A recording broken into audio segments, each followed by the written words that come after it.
আমরা হাজরাতলায় চলে এসেছি, হাঁসখালি হাজরাতলা।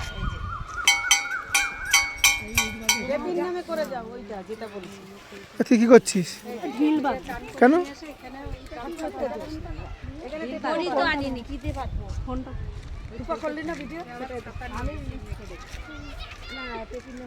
দড়ি আছে দেখি, দীপা শহর একটু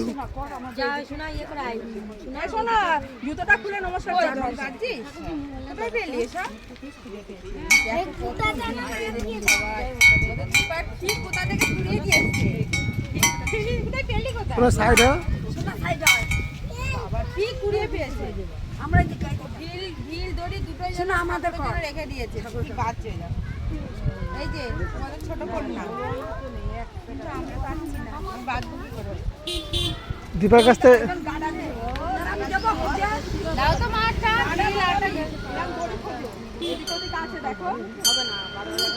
অনেক পুরনো গাছ, প্রায় কত বছর হবে? অনেক অনেক 100 বছরেরও বেশি পুরনো গাছ। বেল গাছ, ও বেল গাছ, বেল গাছ না, অশ্বত্থ গাছ। হ্যাঁ অশ্বত্থ গাছ, আচ্ছা অশ্বত্থ গাছ। আবার পাতা বেরিয়েছে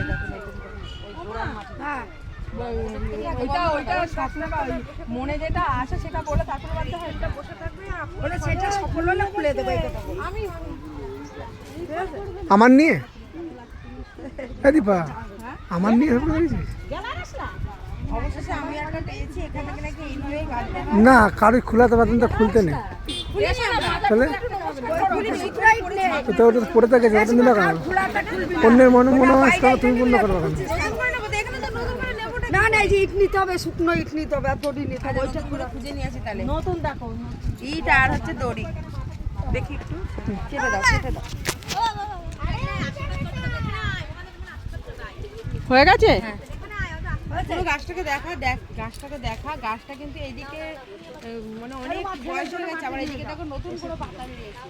শরীর খারাপ হয় পুরোনো জায়গা, হাজরাতলা প্রচুর পুরোনো জায়গা। ছোটবেলায় আমাদের মারা এখানে আমাদের সে কি বলে তাবি সব ওরা বলে না বাচ্চা কাচ্চা এই জায়গাটাই কিন্তু সেই জায়গাটা। তো আমার আশা হয় গাছের গোড়ার থেকে নিয়ে আসে, যাও একটু মাটি নিয়ে নাও। ভাবি সবার 3 জনে নিয়ে যায়, সেই খারাপ হলেও তো একদম ওই গাছ।